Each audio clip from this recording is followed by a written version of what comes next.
Why hello there, fellow islanders, Rhadamant here. Thank you for tuning in to the first episode of a new series covering the people of the sea, sun, and salt. If you would like to skip the game's overview, please use YouTube chapters. The People of Sea, Sun, and Salt is a game where you strive to create a lasting civilization. You build a city on a small Mediterranean island and help to shape the culture of your people, deal with your subjects' needs, and withstand the forces of the elements. Live viewers will be able to vote on how society progresses through the ages and shape the type of society our citizens will live in. But I'm going to choose our starting tenets, and let's jump right into it.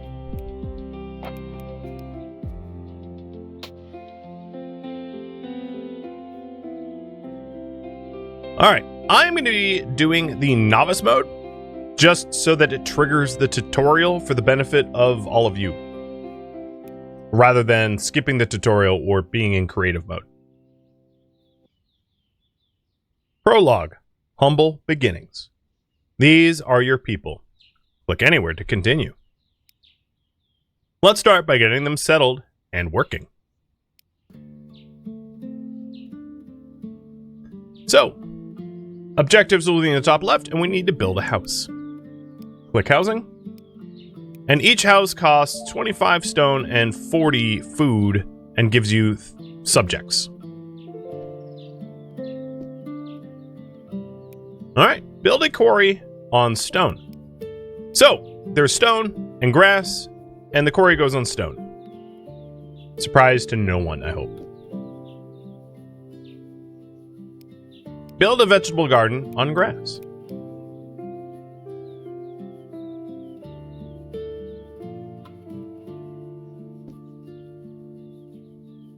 Our subjects will find places of work near their homes.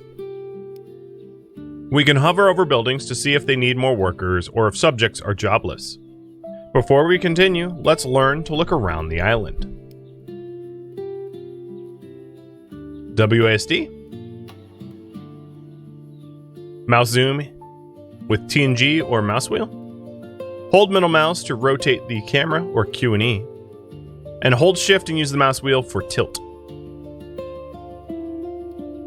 Place some pathways between homes and work. So pathways cost stone per tile, and they look like this. And my pathways are going to be messy as hell. So just prepare for that. Alright, we are running out of water, so place a well anywhere.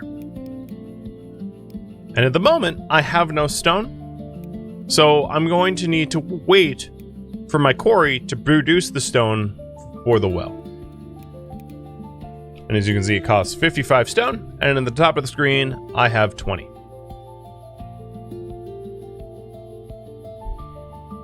It's good when games let you tilt? Yeah. Absolutely. There is also a cinematic camera mode that allows you to take pictures as well. That I guess gets unlocked later on.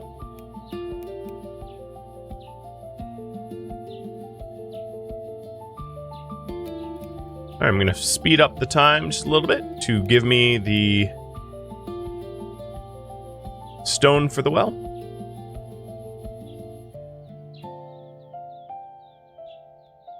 One thing that is important to note is that buildings like wells, and this applies to some other buildings as well, can only be placed within a certain vicinity of one another. Which is to say, you can't put two wells on top of one another. The basics for our burgeoning civilization are in place. As we grow, we must keep our city orderly.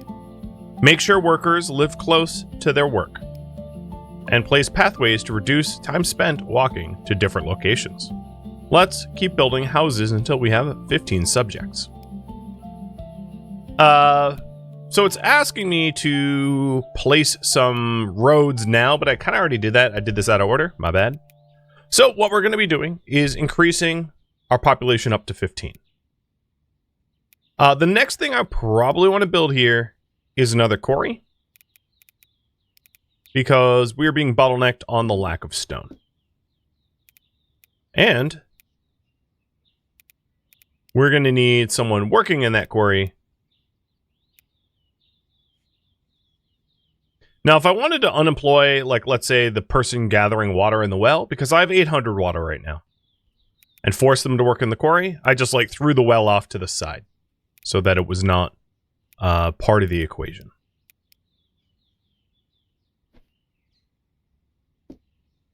And there we go. There's a second house, and I'll put the well back.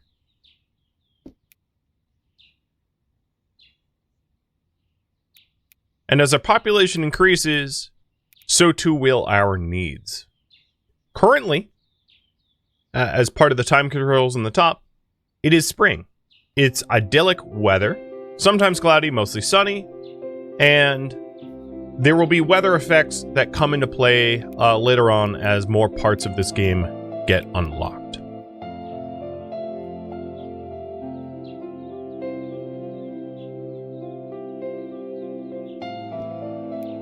Okay, building another farm.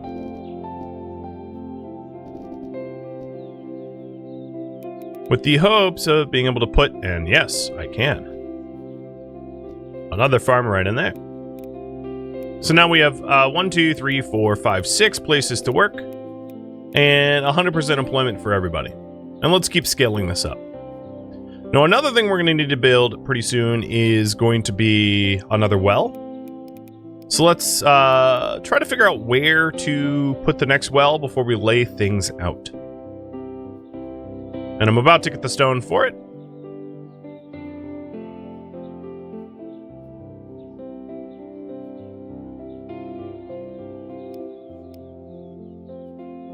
Alright, so I can place it here. Maybe I'll put it in the back of the farm area.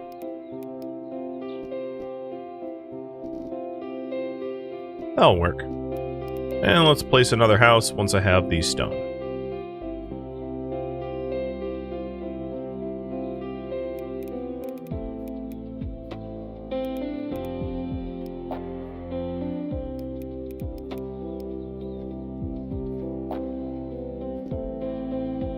Okay, we have a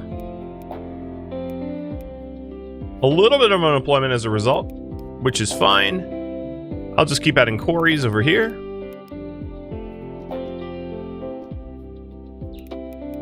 And then I am going to save up for yet another well. And we can see, if we mouse over these resources, what the production change over time looks like. Maybe I'll just put another quarry, because stone is something I'm regularly waiting on.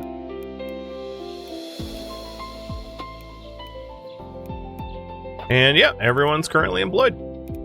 Okay, well, we only need a few more people.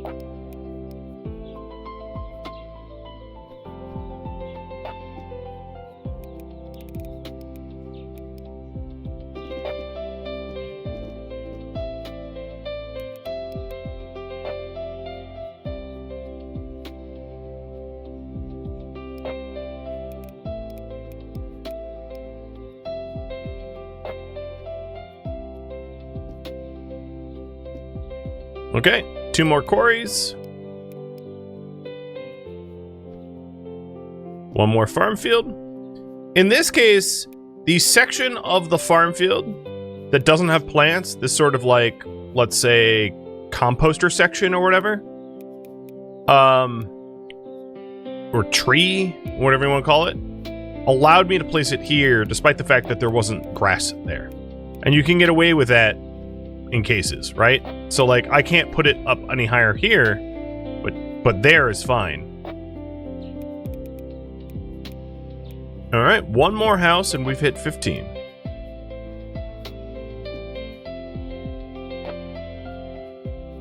And I'm going to pause the game and then click to advance.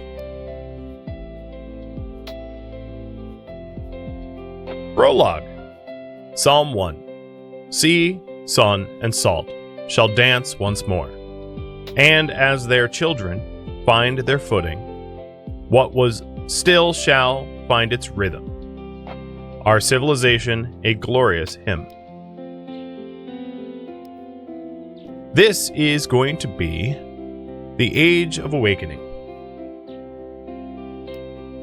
This is the dawn of our civilization. As we progress, our people will seek meaning and ways to make sense of their existence.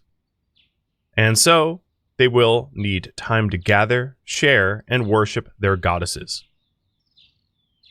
Every day when the sun sets, our people will unite by the stele. So our people will venerate our goddess, the sea, at dusk. A tenet of worship. Next, what do they venerate above all else? So, I'm picking these starting ones.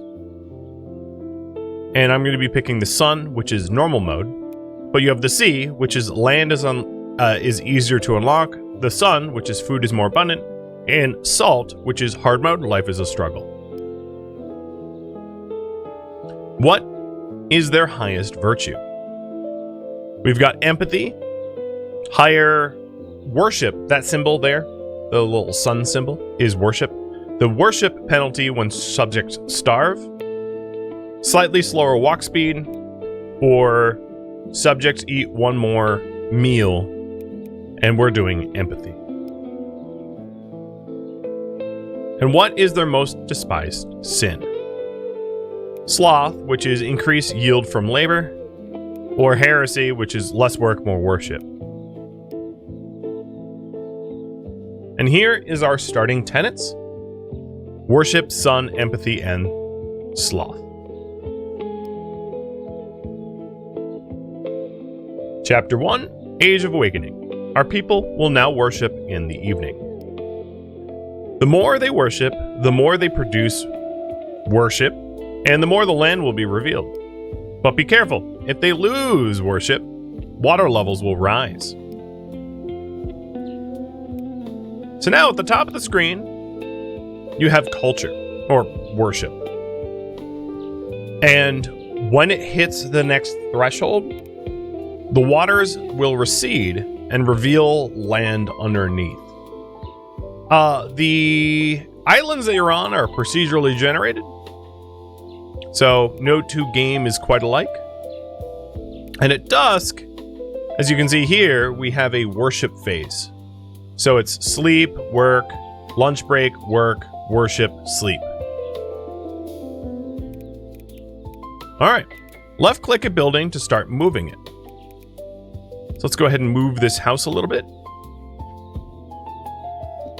There we go. To fulfill that side quest, hold Alt and click a building to copy it.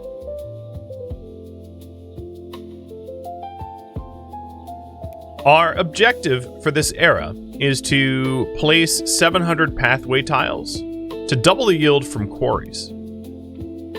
And then to also reach a population of 36. All right. Let's continue to add farm fields over here.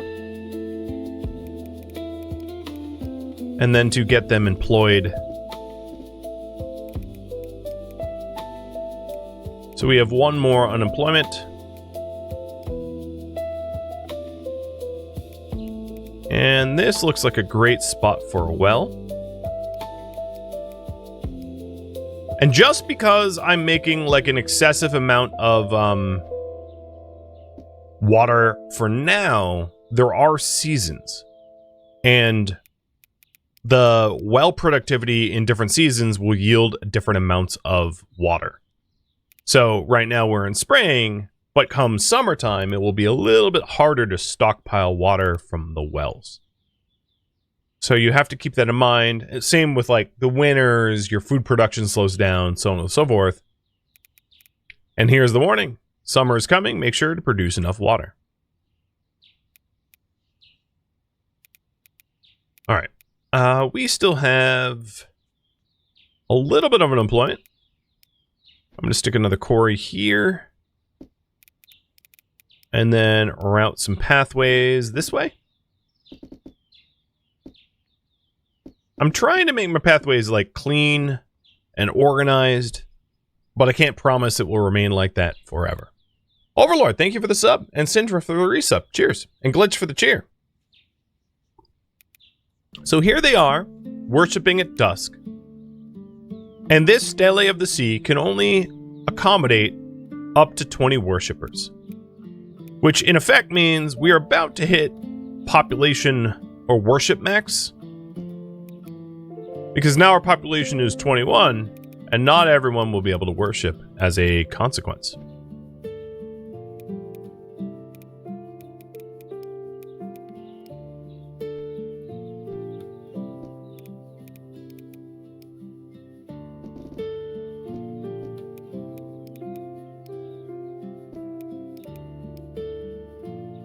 And what I'm trying to do is I'm trying to grow it, the town, that is, making sure that, like, everyone is employed, which is a little bit of an undertaking.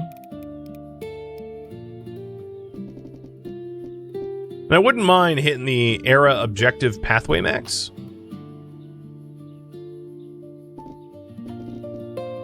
And you can put pathways overlapping some buildings as well. They're not necessarily going to be able to paint beyond like a farm field, but like we could path, you know, kind of however we want. Sneak some paths in here, so on and so forth. And I hit the era max just now, which makes the quarries more productive. And now we are in summer. Summer has regular heat waves. I should keep an eye on my water use. Water is now used by fields. Subjects drink more water and move more slowly. And we're currently in a heat wave, which will use even more water on top of all of that. So, one thing that would be really wise to do is to incorporate more wells, to try to put them in such a way that we space them out so that we have plenty of workforce to be able to work at them.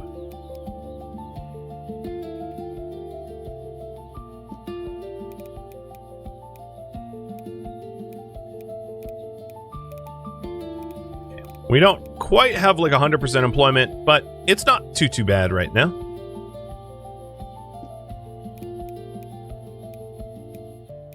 And later on, there will be tools to be able to track this kind of stuff. There's a ton of features that slowly evolve over time as you evolve as a civilization. So if you're wondering, hey, you really should be able to track unemployment. Don't worry, you'll be able to. And so much more. Now, another key feature here is as the seeds recede, there will be new pathways that open up. And make sure that you have your roads laid out in such a way that you can take advantage of these pathways. Again, it's procedurally generated, so I can't tell you where the pathways will be, but that there just will be. And make sure that you don't, like, build buildings. And of course, buildings can move really easily, but don't build buildings that block them in. Because if they're blocked in, you're just going to have to reroute everything eventually anyway. So now we need a reserve population of 36. And quite frankly, I don't know if there is a reasonable amount of work for that many more people. So we might end up with some unemployment, which is fine. As long as they're being fed, unemployed people will still worship. So they still have the benefit of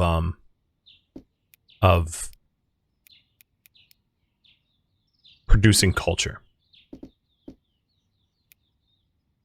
Okay, so we have reached a population of 36, and just a mental note, this is like a snapshot of our current island, and it will change dramatically over time.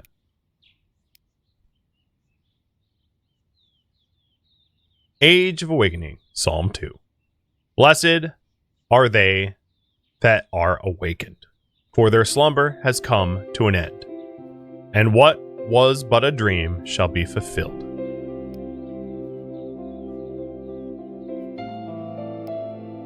Age of Expansion.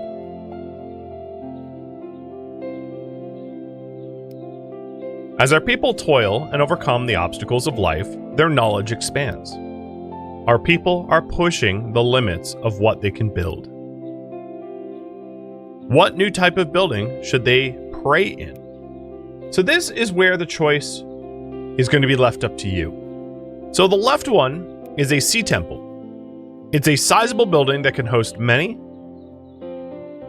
And the right one is a sea shrine, a small edifice that produces less culture. So a very large building or a smaller one that produces less culture. So sort of like a monument or flexibility. And the choice is yours.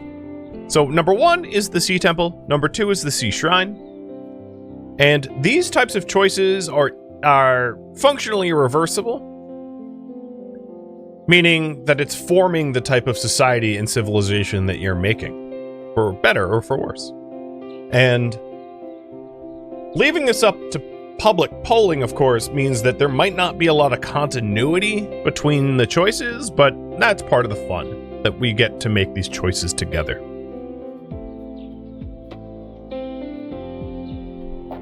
Okay, Sea Temple. Our people have also discovered more intensive modes for food production. So we unlocked fields. Subjects produce food during work, placed on grass, requires water regularly. Architectural advantages are allowing for bigger homes. So we have a villa, which houses 9, up from 3. Finally, as our city grows, we will need to partition into districts. So we have the concept of districts.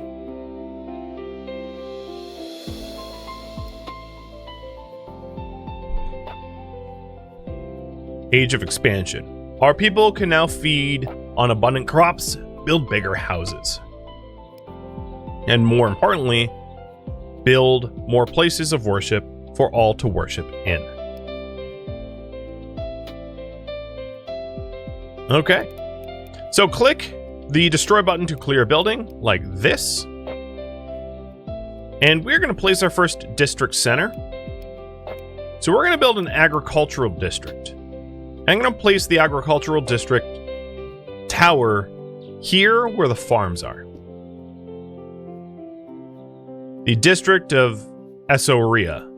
Hover over the district center to see what the residents need. The happier they are, the more culture their places of worship will create. So, this district has the goal of having 25 farmers and 2 fields and 4 wells. And the district residents demand that I fulfill these district goals. Additionally, in the top right, we have a quick tooltip of the district. So once you have multiple districts, you can very easily check which ones are doing okay and which ones aren't. And on top of that, the buildings that are bound to this district center, if we mouse over it, you can see are highlighted in red. When you have multiple districts, they will color code themselves. So what we're going to be doing right off the bat is probably nuking most of what is being built here to then accommodate for fields. So let's put a field in here. I'm going to get rid of this house, and we're going to start building more efficient buildings and fields. So there we go. We now have 2 fields, but not the 25 farmers that it's asking for.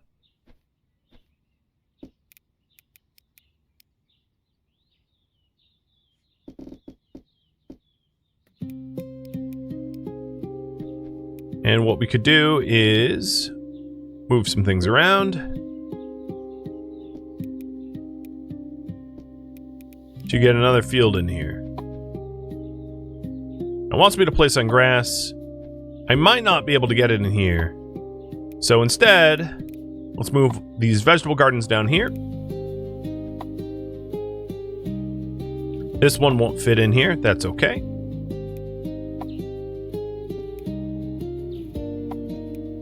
I'm going to see if I can't nudge a field in here now that that moved. Yes, I can. Perfect.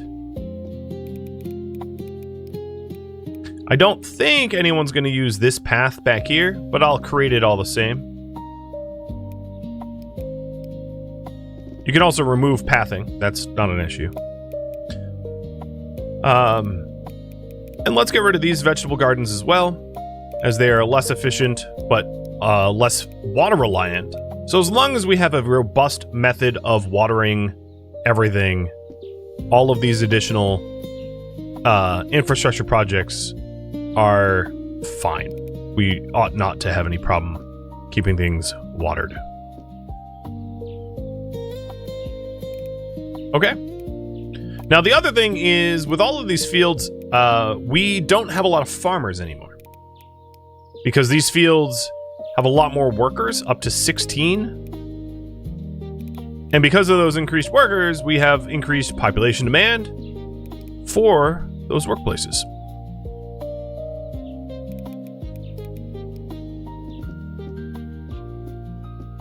So let's start working on the villas.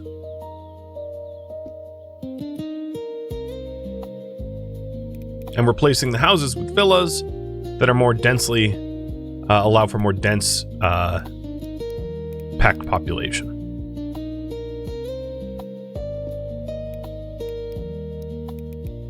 And then as we phase out the, not fully phase out the houses, partially phase out the houses, we'll be able to meet our population goals.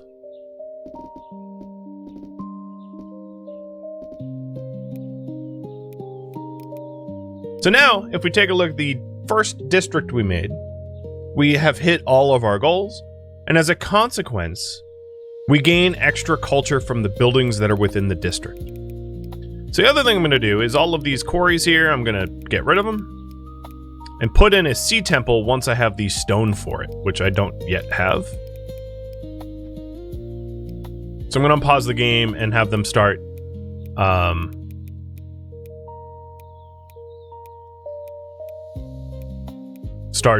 worshipping at the stele for the points for that.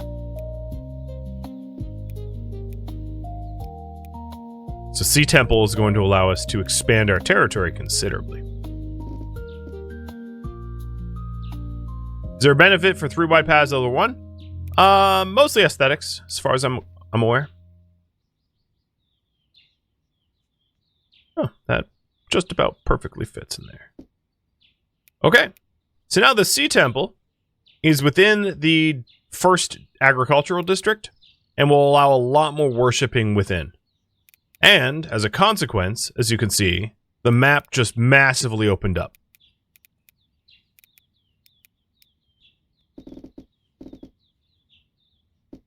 Oh boy, I need some stone, huh? And also what that means is we can accommodate all the people that live within this district, because now there's a place of worship big enough for everyone, because the Stele of the Sea only had up to 20, and this has up to 180.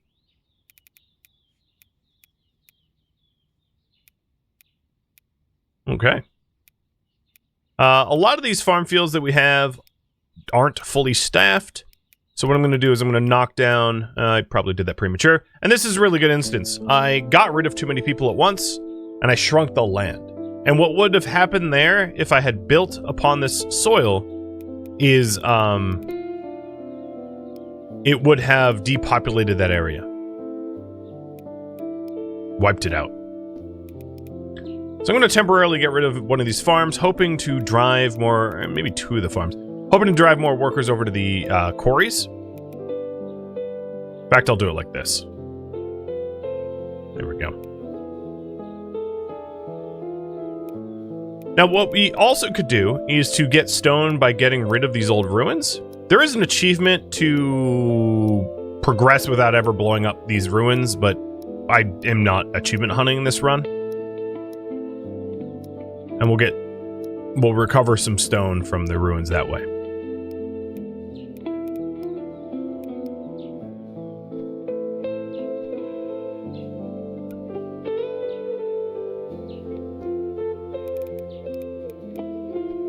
Oops, wrong button.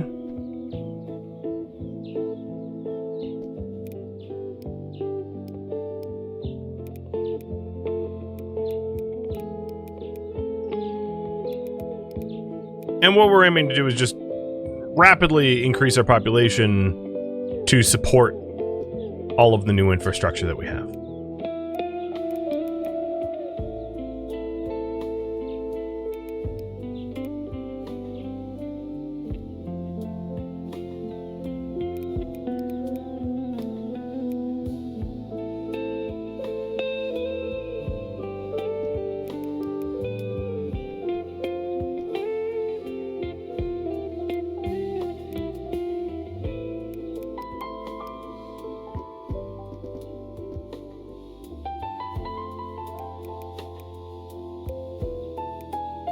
And we don't really have a lot of unemployment as a result, which is good.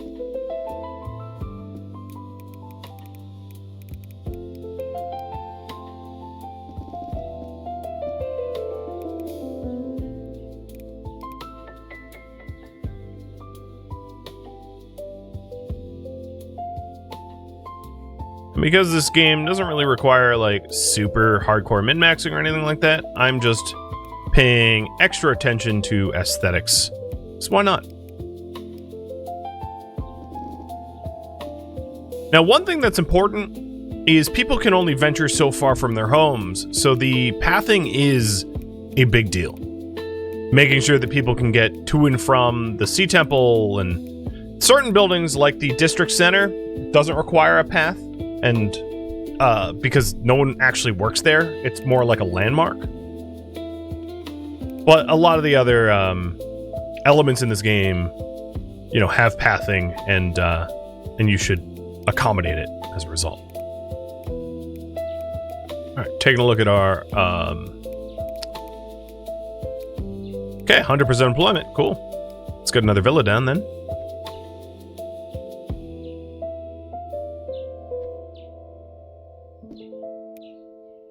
And 100% employment there as well. Now, I will start using this lower land section, but it's usually, I don't want to say best, but it's smart to fully develop the high ground because you can have the waters recede if something goes afoul. And it's not great when that happens.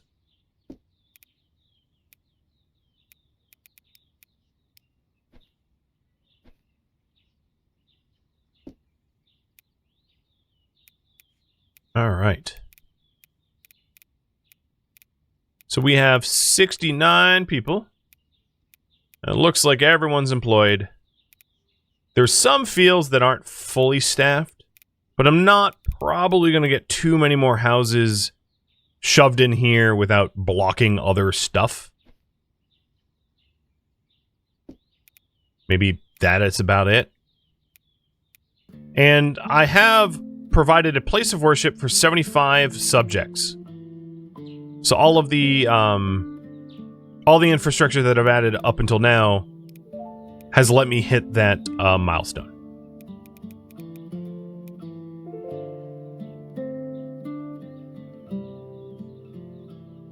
And we need to still grow to a population of 82, but I don't think I'm going to be able to grow much more by not using this lower section. So here we go. We're going to start developing the lower section. Now, there's some crazy stepwelly stuff here that I can't really delete. This is just part of the RNG maps. So I'm just going to ignore this whole section. It's just like Greeble Blob. That's what I'm going to call it.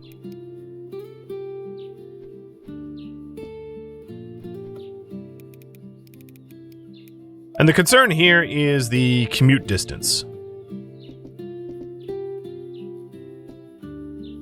Making sure that the people that live in this villa can actually get to where they are employed. But as you can see, the houses are still red, so they're still part of the original district. Greeble Blob is your favorite restaurant? Sweet. Yes. Oh, and there, well, there it went. So we unlocked a new section, and then my culture dropped just by a little, because there's constant culture decay. Culture decays over time, decreases over time, as you can see in the tooltip, whereas like other things will only decrease when you consume it. But we have hit that population of 82, so let's advance. Age of expansion. Enlarge the place of your dwelling and stretch forth without fear. For the seed that is sown in faith shall break the earth and multiply. What was small shall grow wide, and what was narrow shall overflow.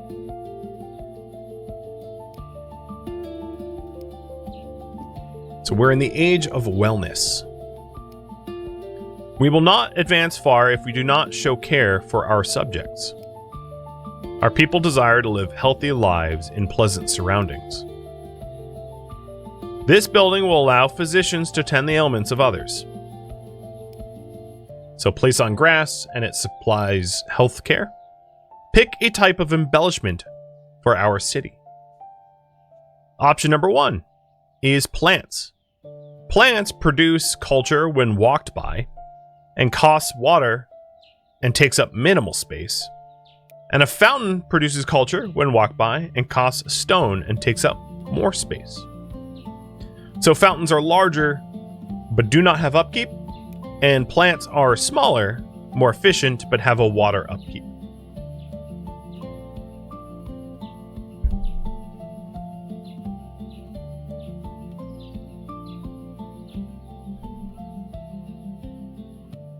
And D-Sagan, thank you for the resub, by the way. Cheers.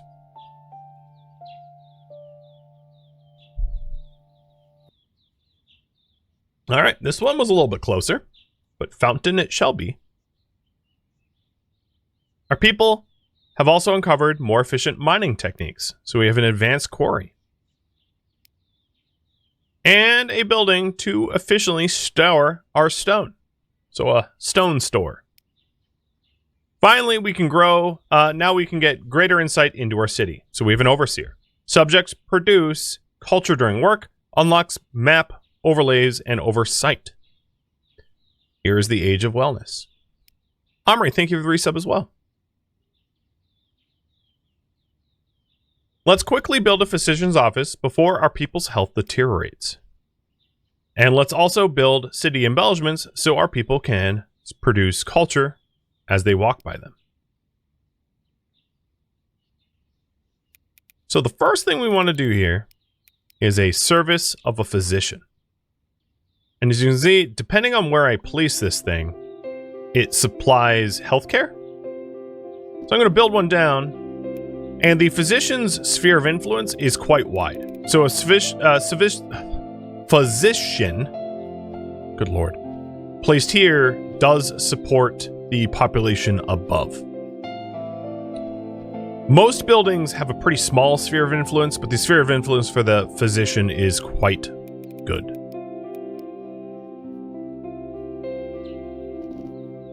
So it could be down here and still support everyone up there. When building, hold left button to place multiple in a row. So let's do that with the embellishments, even if I'm not going to necessarily keep them. So a fountain we can place and drag. And these produce culture when they're walked by people. So putting them in high traffic areas is obviously smart. So here we go. We have 2 fountains so far. Toggle the accessibility button in the bottom right to see how far subjects can go. So this is the sphere of influence for the Sea Temple. And the sphere of influence is affected by like roads. So for instance, a lot of the reason why the Sea Temple, like if I wanted to increase its sphere of influence, let's do this again, more to this section of stone, I could produce a path here and down to support people commuting to it. You won't really see it in effect all that much because, you know, it was kind of at the end of its pathing already. But that would be a good indicator. So here's the physician. And it just about reaches all the houses that we have, but not much farther. Thank you for tuning in to The People of the Sea, Sun, and Salt, which originally streamed live on Twitch. If you have any feedback or questions for me, let me know in the comments below. If you'd like to catch a live stream of mine, Rhadamant.com has my stream schedule and countdown timers to upcoming streams. If you'd like to join my online gaming community on Discord, Rhadamant.com has a link to it, as does the description of this video. Thank you so very much for watching.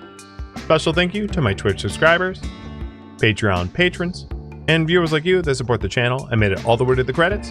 Thank you so very much. I hope to catch you next episode or an upcoming stream. Farewell, my fellow Islanders.